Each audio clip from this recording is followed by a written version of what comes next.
Last time on the Lazy Geckos. Woke up this morning with the sunrise in my eyes. We're gonna go down this out the Boca Chica inlet. We're gonna pick up some fuel.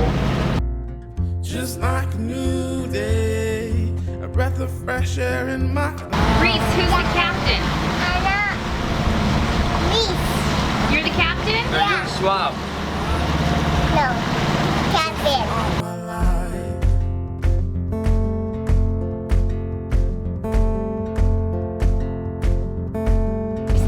Oh look, sea turtle. Squirrel! What? It just went down. No. Yeah. Waiting at the door.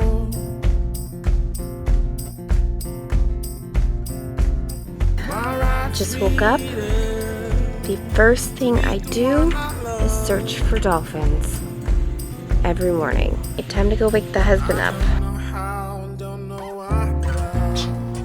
Pull the button. Oh, it's a lot different than our last generator. My morning routine is a little different. Beautiful sound right there. Take it up to 1,000. And then I'll bring the throttles back to neutral. And then I'll just hit this little warm sync button. Good job.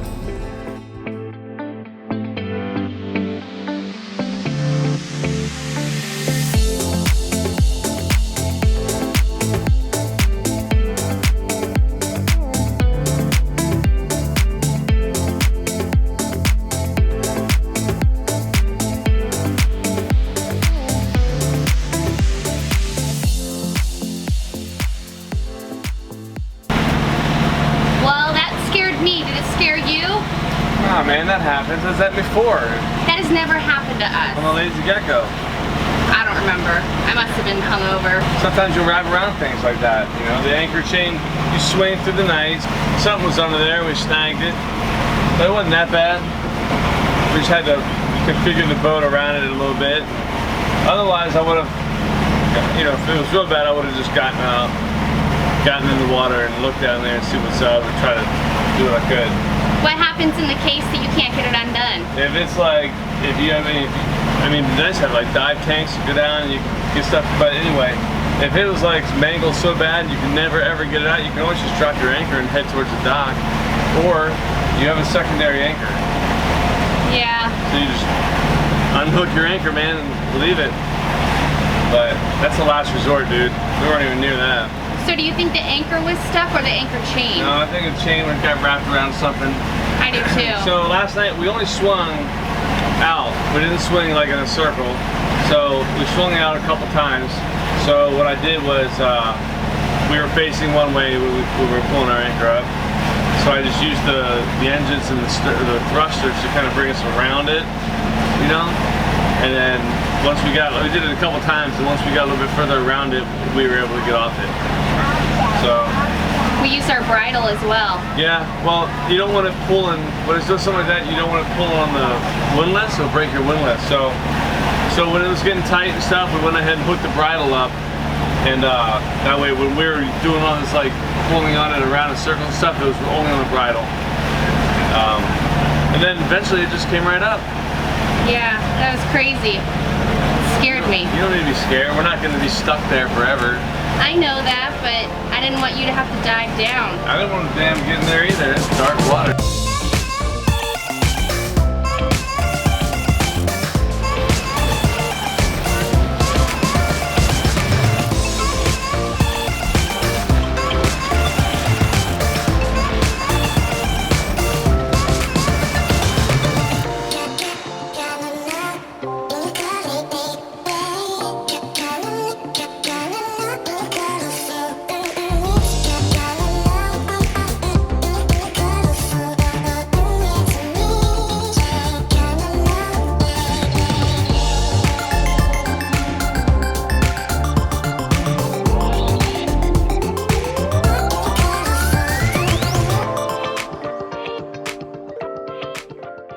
Satellite phone's been pretty cool. It's a Iridium. It's worked really well. Is that your first time using it? Yeah. Well, I mean, I've been using it the whole trip, but yeah, this trip. But you can make phone calls, you can text and receive texts, and then I can also hit a button and it like records your position, GPS coordinates, and then you can just hit send, and it will send it to, you know, whoever you want to text it to, and then they can see where you are on a map. That's pretty cool. Oh, it's awesome. Makes me feel a lot better. We definitely have one of those on our boat. Well, we have the InReach. It's just not a phone. It's a phone. It isn't a phone. But the InReach, you can like do Facebook updates and crap, but Nice. you gotta trust everybody on Facebook if you need an emergency. Yeah, no kidding. Hey, we call somebody, they're like, eh. They're on a boat. Screw 'em. We're coming into the Dry Tortugas. You can see the fort out there and then our anchorage. And you gotta kind of go up and around, but I was playing with the AIS. Pretty cool. There's a like a tourist ship called Yankee Freedom 3 on here. And you click on it, you can see what he's doing. He's moving 24.8 knots, how far away he is, what his range is, and you know, everything. Bearing 10 degrees. And then it also shows you like a line, what would have to happen for you guys to have, you know, to hit each other. So he'd have to come over and then we'd have to go like that and we could hit right there at the, you know, at that time. So you can see it over there. A lot of this, I didn't expect it to be so underwater, but like you can see some beaches off in the distance. I don't know if you can see it or not. You see that?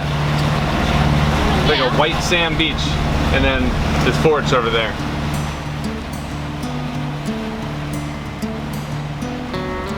The winds and seas were calm, so we had to motor to the Dry Tortugas. It took us about 7 hours in all. The view of Fort Jefferson was amazing. We've heard it's beautiful here. We're so excited to check it out for ourselves. There's a few spots to anchor here. Most are protected by reefs, but because they're underwater, it feels like you're completely out in the open. We set anchor in about 30 feet of water just outside of the fort. It was time for a cold one.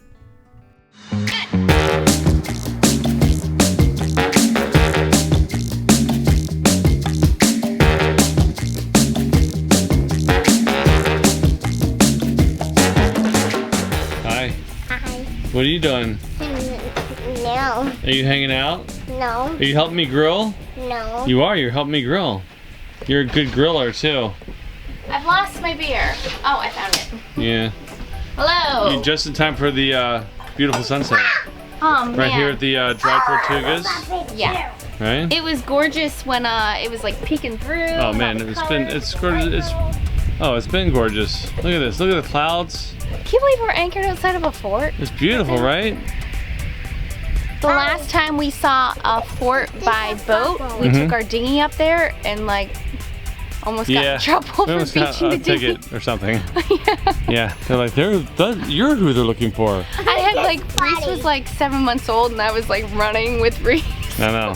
Through the, he's big now though, he's doing good. He's getting big. Now he could run along with, he could probably run faster than me. This is gorgeous. It is, look at this. Wow. With the lighthouse, right? Mm-hmm. Beautiful. Simply amazing. Look at that. I'd say that's pretty close to how it looks in real life. Yeah. Especially with the 4K 5D camera action. Well, this is a good moment, like set aside from me almost getting my life taken by. Whatever.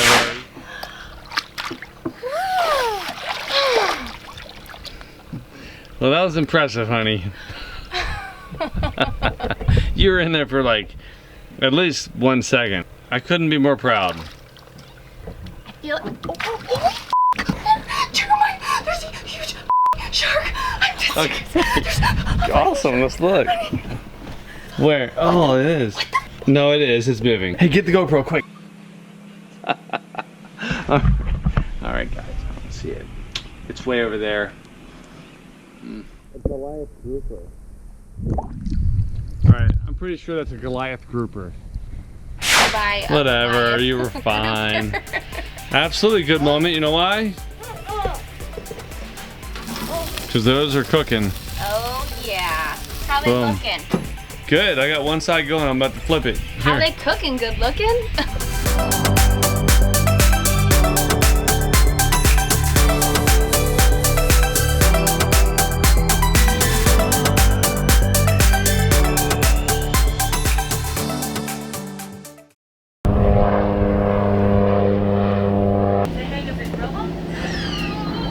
We tried to make water last night and the water maker told us that the pre-filters needed to be changed. Pretty amazing, it tells you. So let's you go change it. I'm just gonna film.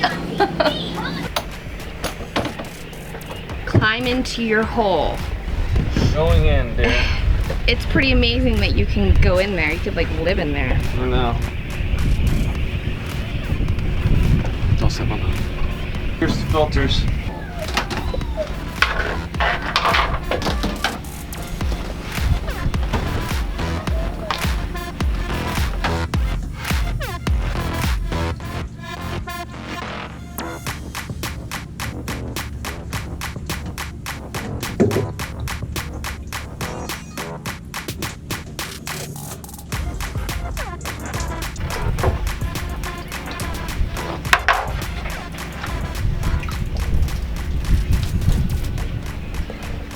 Oh, is she dirty? Yeah. Oh yeah. Who's been taking her to those dirty waters? John. Been used. Here's the other one. Jeez. Oh my. She's dirty. Mm-hmm. 5 goes downstream, this is out, so this is downstream. And it does say leave it dry, so I'm gonna leave it dry. So this is the 5.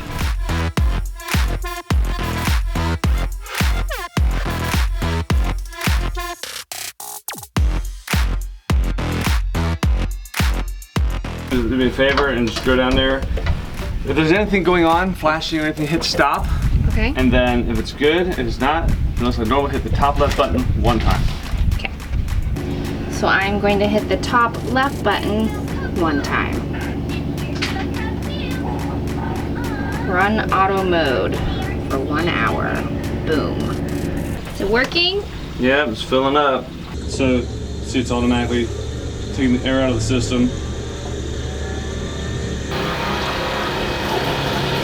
We replaced the water filters, the water filters, the 5 and 20 microns. It's pretty cool. A little nerve-wracking for me to leave air in the system, but it's just take it all out. So far, so then you just run it. So far, run it for 5 minutes. Everything looks pretty good. Let's see, it's making 15.3 gallons per hour right now. That changes with it when it comes to like the water you're in. Salinity is 208 parts per million. Feed water is 88 psi, and the filter's good, and that's it. So it's got 55 more minutes to run on this one. I'm monitoring the water tank, see it's rising, which it should be, and it should be good. Good job, honey. Yay. Hopefully it works. It will. You're the best maintenance guy I know. What did you know?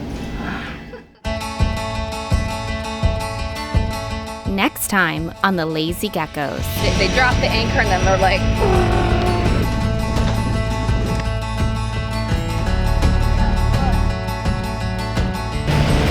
Mommy, Mommy, Mommy. This isn't anything like it has been. From an eyesight, it had to start going off. These engines got replaced because of Grease Loves engines. I don't know how I got myself into it, but here we go. We are scuba diving. You have Instagram? Why not follow us? You can get all sorts of real-time news, photos, and more. Check us out at Lazy Gecko Sailing. Our episodes are fueled by our patrons. See even more fun on our Vimeo channel.